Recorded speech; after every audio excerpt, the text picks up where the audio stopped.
नमस्कार दोस्तों, M Santoshi education I में आपका स्वागत है।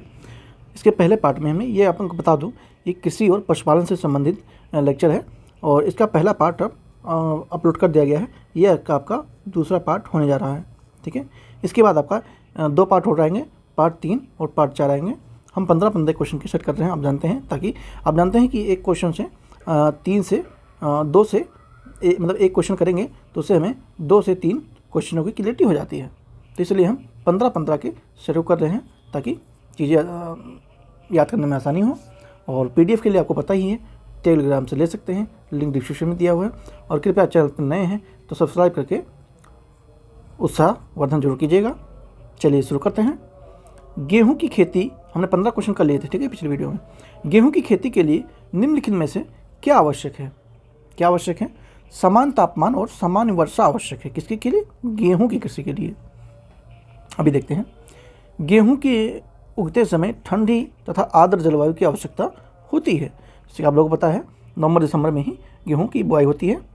गेहूं के बोते समय सामान्य वर्षा 10 सेल्सियस से 15 सेल्सियस के मध्य तापमान तथा फसल पकाते समय 20 सेल्सियस से 25 सेल्सियस, यानी कि ये मार्च अप्रैल की बात हो रही है, ठीक है। मार्च अप्रैल की बात हो रही है। यहाँ पे समान तापमान की आवश्यकता होती है, मतलब बोने के लिए 10 से 15 के मध्य होना चाहिए तापमान, और काटने के समय 20 से 25 होना चाहिए, मतलब 10 का अंतर है। तो ध्यान रखेंगे आराम से। बोने के समय में 10 से 15 और काटने के समय में 20 से 25, ठीक है। नेक्स्ट चलते हैं। अदरक का तना जो मिट्टी में उगता है और खाद का संग्रहण करता है, वह क्या कहलाता है? तो वह प्रकंद कहलाता है। क्या कहता है? प्रकंद कहलाता है। अदरक का तना जो मिट्टी में उगता है और तथा खाद का संग्रहण करता है, वह प्रकंद कहलाता है, राइजोम कहलाता है वो, ठीक है। खरीफ फसल बोई जाती है। खरीफ फसल कब बोई जाती है? दक्षिण पश्चिम मानसून के प्रारंभ होने पर खरीफ की फसलें बोई जाती हैं। खरीफ की फसल दक्षिण पश्चिमी मानसून के प्रारंभ होने पर बोई जाती है।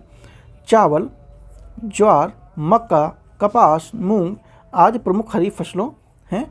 इसकी अवधि जून से अक्टूबर तक की होती है। कब से होती है? जून से अक्टूबर तक की होती है। वर्ष भर में बोई जाने वाली फसल कौन सी है? ठीक है, वर्ष भर में बोई जाने वाली फसल, तो वर्ष भर में बोई जाने वाली फसल कौन सी है? मक्का है,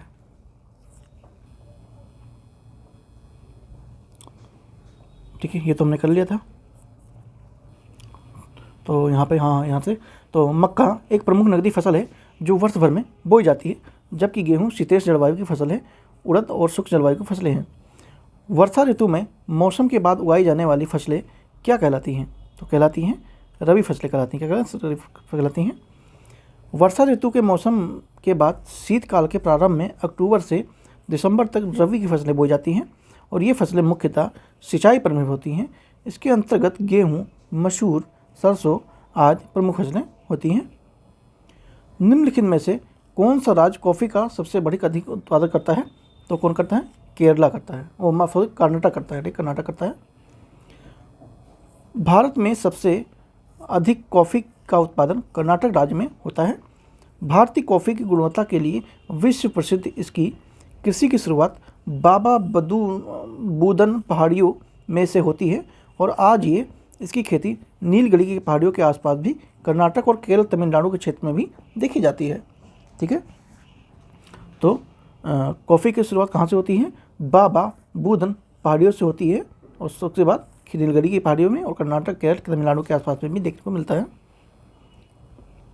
निम्नलिखित में से गर्म मसालों का मुख्य उत्पादन कौन सा क्षेत्र है? कौन सा है? मालाबार तट है, ठीक है, मालाबार तट है। मंगलूर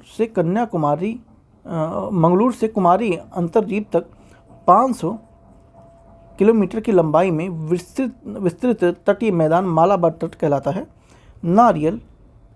नारियल, चावल, सुपारी, गरम मसाले यहाँ के प्रमुख रूप से उगाई जाने वाली प्रमुख फसलें हैं। तो यहाँ पे क्या उगाया जाता है? नारियल, चावल, सुपारी, केला और गरम मसाले, ठीक है। कृषि में युग्म पैदावार का अंश को उगाने को क्या कहते हैं? क्या कहते हैं? विभिन्न मौसमों में 2 फसलों को उगाना। एक फसल वर्ष में विभिन्न मौसम के दौरान एक ही भूमि पर दो या दो से अधिक फसलों को उगाना युग्म पैदावार कहलाता है। एक ही साथ एक भूमि पर दो या दो से अधिक फसल उगाना अंतर फसली खेती को कहलाता है ये। ठीक है। हरित क्रांति से अभिप्राय क्या है? तो इससे अभिप्राय क्या है? उच्च उत्पादन विविधता प्रोग्राम से है। हरित क्रांति शब्द का प्रयोग सर्वप्रथम अमेरिकी विद्वान डॉक्टर विलियम गॉड, ठीक है, विलियम गॉड ने किया था। भारत में हरित क्रांति का प्रारंभ कब माना जाता है? तो ये 1966 से 67 का जो वर्ष है उसको मानते हैं। और भारत में हरित क्रांति गेहूं उत्पादन से संबंधित सबसे सफल फसल रही है, क्योंकि उच्च गुणवत्ता वाले गेहूं के बीज जो मैक्सिकन प्रजाति का गेहूं है और उर्वरक के से अधिक प्रयोग वाले एवं सिंचाई की सुविधाओं के अंतर्गत विकास पर विशेष बल दिया गया था। और भारत में हरित क्रांति का जनक कौन है? MS स्वामीनाथन को माना गया है। ठीक है। तो अब क्या चीज़ क्लियर हुई? हरित क्रांति का सबसे पहले किसने किया? विलियम गॉड ने किया। और भारत में एक हरित क्रांति का शुरुआत होती है तो ये 1966 से 67 माना जाता है। और उसके बाद क्योंकि क्यों माना जाता है? क्योंकि जो गुणवत्ता वाले गेहूं के बीज होते हैं उन्हें मैक्सिकन प्रजाति के गेहूं होते हैं, और जो उर्वरक से अधिक पैदावार वाले होते हैं सिंचाई सुविधाओं के पर्याप्त विकास पर विशेष बल दिया जाता है। और भारत में हरित क्रांति के जनक किसे मानते हैं? स्वामीनाथन को मानते हैं, MS स्वामीनाथन को मानते हैं। भारत में सिंचित क्षेत्र के सबसे अधिक भाग पर खेती क्या होती है? तो ये चावल की होती है, यानी कि धान की। चावल देश के 3/4 आबादी का प्रमुख भोजन है। चावल 3/4 आबादी देश के प्रमुख भोजन में से चावल है। चावल का उत्पादन भारत के पूर्वी तथा दक्षिणी भागों से अधिक होता है। विश्व में चावल के उत्पादन में चीन का प्रथम स्थान है, जबकि भारत दूसरे स्थान पे है।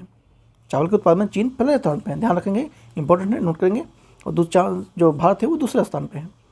संपूर्ण विश्व में 23.71% चावल का उत्पादन भारत से होता है। तो कभी क्वेश्चन में आए कि देश में सबसे बड़ा चावल का उत्पादन कौन है, तो चाइना को लगाए जाएंगे, ना कि भारत को लगाए जाएंगे। ठीक है। भारत में पीली क्रांति, येलो रेवोल्यूशन का संबंध किससे है? तो ये तिलहन के फसलों से है। ठीक है, तिलहन की फसलों से है। भारत में पीली क्रांति का संबंध तिलहन के उत्पादन से है। इसकी शुरुआत मुख्य रूप से वर्ष 1986 में मानी जाती है।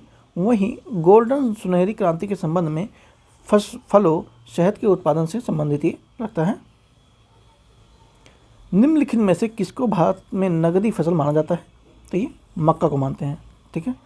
नगदी फसलों के अंतर्गत उन व्यापारिक फसलों को सम्मिलित किया जाता है जिन्हें किसान द्वारा अपनी आय के लिए सीधा या अर्ध प्रसंस्करण के रूप में बाजारों में बेचा जाता हो। भारत में नगदी फसलों के अंतर्गत गन्ना, तंबाकू, जूट और कपास, मक्का, मेष्टा, चाय, कॉफ़ी तथा तिलहनी फसलें को भी शामिल किया जाता है। सरसों हो गया, मूंगफली हो गया, अलसी हो गया, और ये सारी फसलें हैं वो तिलहन फसलों में आती हैं। पूसा सिंधु गंगा एक प्रजाति है। किसकी प्रजाति है? गेहूं की है। ठीक है। पूसा सिंधु गंगा एक गेहूं की प्रजाति है।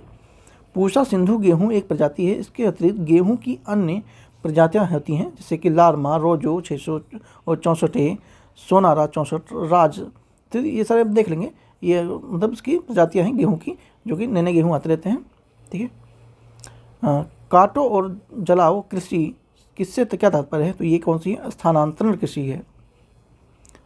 स्थानांतरण कृषि के अंतर्गत वनों को जलाकर भूमि साफ करके 2-3 वर्षों तक फसलों को उगाया जाता है, फिर भूमि की उर्वरता नष्ट होने पर उसे छोड़ दिया जाता है।